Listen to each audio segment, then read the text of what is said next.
జై జై తెలుగుదేశం జై జై తెలుగుదేశం జై జై తెలుగుదేశం జై జై తెలుగుదేశం. తెలుగు జాతి చరిత్ర గతిని మార్చిన మహనీయుడు ఎన్టీఆర్ పాదస్పర్శతో ఆ పవిత్ర రథం పునీతమైంది. ఊరువాడ, పల్లె, పట్టణం, నగరం అన్నీ కలియతిరిగి తెలుగు జాతికి మేల్కొల్పు పాడింది చైతన్య రథం. తెలుగు జాతి ప్రతి ఒక్కరిలోనూ చైతన్య స్ఫూర్తిని రగులుకొల్పింది చైతన్య రథం. తరాలు మారుతున్నా తరగని స్ఫూర్తి కెరటం ఈ చైతన్య రథం. రామన్న పురుడు పోసిన టీడీపీని, చంద్రన్న పెంచి పోషిస్తున్న తీరు, టీడీపీని మరింత ఉన్నతికి చేర్చి భవిష్యత్తుకు భరోసా కల్పించేందుకు లోకేష్ పడుతున్న శ్రమను చూసి మురిసిపోయింది చైతన్య రథం. 40 ఏళ్లు గడుస్తోన్నా ఇప్పటికీ చెక్కు చెదరకుండా చైతన్య రథం ఉండటం తెలుగు తమ్ముళ్లలో ఉత్సాహాన్ని నింపుతోంది. చైతన్య రథం అంటే ఓ వాహనం మాత్రమే కాదు, నందమూరి అన్నగారి పొలిటికల్ బ్రాండ్. నాటి నుంచి నేటి వరకు తెలుగునాట చైతన్య రథానికి ప్రత్యేక గుర్తింపు ఉంది. దాంతోపాటు ఓ చరిత్ర కూడా ఉంది. రాజకీయాల్లోకి వచ్చిన కొందరు నాయకులు ఆనాటి నుంచే చైతన్య రథాన్ని స్ఫూర్తిగా తీసుకొని ప్రచార వాహనాలను స్పెషల్గా తయారు చేయించుకుంటున్నారంటే అది క్రియేట్ చేసిన ట్రెండ్ అలాంటిది. ఆనాడు ఎన్నికల ప్రచారం కోసం ఎన్టీఆర్ చైతన్య రథంపైనే రాష్ట్రంలోని ప్రతి పల్లెకు తిరిగారు. ఎన్నికల్లో ఆయన గెలిచి ఓ చరిత్రను సృష్టించారు. అందుకే నాటి నుంచి చైతన్య రథానికి ప్రత్యేక గుర్తింపు వచ్చింది. ఎందరో రాజకీయ నేతలు ప్రజల్లోకి వెళ్లాలంటే ప్రచార రథాలపైనే వెళ్లేవారు. రాజకీయాల్లో అంతగా ట్రెండ్ సృష్టించింది ఎన్టీఆర్ చైతన్య రథం.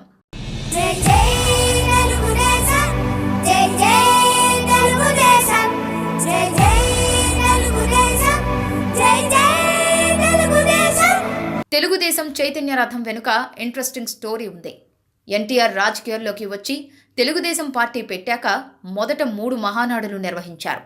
అటు తర్వాత ఆంధ్రప్రదేశ్ పర్యటనకు శ్రీకారం చుట్టారు. ఈ పర్యటనను కర్నూలు నుంచే మొదలుపెట్టారు ఎన్టీఆర్. ఆ సమయంలోనే అందుబాటులో ఉన్న జీపులోనే కర్నూలుకు పయనమయ్యారు. ఎన్టీఆర్ను చూసేందుకు జనాలు తండోపతండాలుగా పోటెత్తారు. అయితే వాళ్ళందరికీ అభివాదం చేస్తూ బహిరంగ సభకు వెళ్లాలనుకున్న ఎన్టీఆర్ జీపు పైన ఉన్న టాప్ను తీసేయించారు. అడుగడుగున అభిమానులు, కార్యకర్తల నీరాజనాలు పలుకుతుండడాన్ని చూసిన ఎన్టీఆర్ రాష్ట్ర పర్యటనను జీపులో కాకుండా ప్రత్యేక వాహనం ఏర్పాటు చేయాలని భావించారు. కర్నూలు నుంచి హైదరాబాద్ వచ్చిన తర్వాత రామకృష్ణ స్టూడియోస్లో తన అనుచరులతో ఎన్టీఆర్ చర్చలు జరిపారు. ఈ క్రమంలో స్టూడియోలోని షెడ్డు దగ్గరకు వెళ్లి ఓ వాహనాన్ని పరిశీలించారు. 1940 మోడల్ షెవర్లే వ్యాన్ దుమ్ము పట్టిపోయి ఉండటాన్ని గమనించారు. జెమినీ స్టూడియో మూతపడినప్పుడు ఆ వ్యాన్ను తుక్కు కింద కొన్నారు. ఆ వ్యాన్ను తదేకంగా చూసిన ఎన్టీఆర్ తన పర్యటనకు అదే సరైనదని భావించారు. హరికృష్ణను పిలిచి వ్యాన్ను బాగు చేయించాలని సూచించారు. ఇంకేముంది, వాహనం ఇంజిన్ రిపేర్ చేయించి కొత్త టైర్లు బిగించారు. వ్యాన్ లోపల మంచం, రివాల్వింగ్ కుర్చీ, వాష్ బేసిన్, అద్దం లాంటి ఏర్పాట్లు చేశారు. వ్యాన్ పై భాగాన్ని కోసేసి పైకి ఎక్కడానికి ఓ నిచ్చెన బిగించారు. టాప్ మీద 3 నుంచి 4 నిలబడేలా టాప్ను సిద్ధం చేశారు. వాహనంలో మైక్, లౌడ్ స్పీకర్లు ఏర్పాటు చేశారు. మొత్తంగా వ్యాన్ను ఓ రూపంలోకి తీసుకువచ్చేందుకు 2 నెలల సమయం పట్టింది.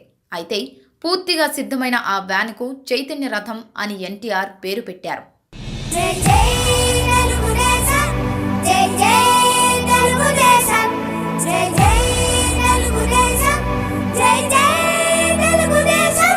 ఎన్టీఆర్ ప్రచారంలో చైతన్య రథానికి ప్రజల్లో ఓ క్రేజ్ ఏర్పడింది. కాగా ఈ చైతన్య రథానికి సారథిగా స్వయంగా ఎన్టీఆర్ తనయుడు హరికృష్ణనే వ్యవహరించడం విశేషం. అటు చైతన్య రథాన్ని నడిపిస్తూ తన తండ్రికి కావలసిన అన్ని ఏర్పాట్లు దగ్గరుండి చూసుకునేవాడు. ఆనాడు రాష్ట్ర ఎన్నికల ప్రచారాన్ని చైతన్య రథంతో తిరుపతిలో మొదలుపెట్టి మళ్లీ తిరుపతిలోనే ముగించారు. మొత్తంగా ఆనాడు చైతన్య రథంపై 35,000 కిలోమీటర్లు చైతన్య రథంపై తిరిగి ప్రజలను ఆకట్టుకున్నారు. అలా తెలుగుదేశం పార్టీ విజయంలో ఇప్పటి వరకు చైతన్య రథం కీలక పాత్ర పోషిస్తూనే ఉంది. జై జై తెలుగుదేశం జై జై తెలుగుదేశం జై జై తెలుగుదేశం జై జై తెలుగుదేశం. తెలుగుదేశం పార్టీ ఆవిర్భావం నుంచి ఇప్పటి వరకు తెలుగు నేల నలుమూలల వరకు తిరిగినా చైతన్య రథం విశ్రమించలేదు. 1982 నుంచి 2023 వరకు చైతన్య రథం వన్నె కూడా తరగలేదు. టీడీపీ తరఫున ఎన్నికల ప్రచార రథానికి చైతన్య రథం ఉపయోగించడం ఆనవాయితీ. నాటి ఎన్టీఆర్ స్ఫూర్తిని తీసుకొని రాష్ట్ర జాతీయ పార్టీ నేతలు కూడా తమ ప్రచార రథాలు ఉపయోగించడం మొదలుపెట్టారు. జై జై తెలుగుదేశం జై జై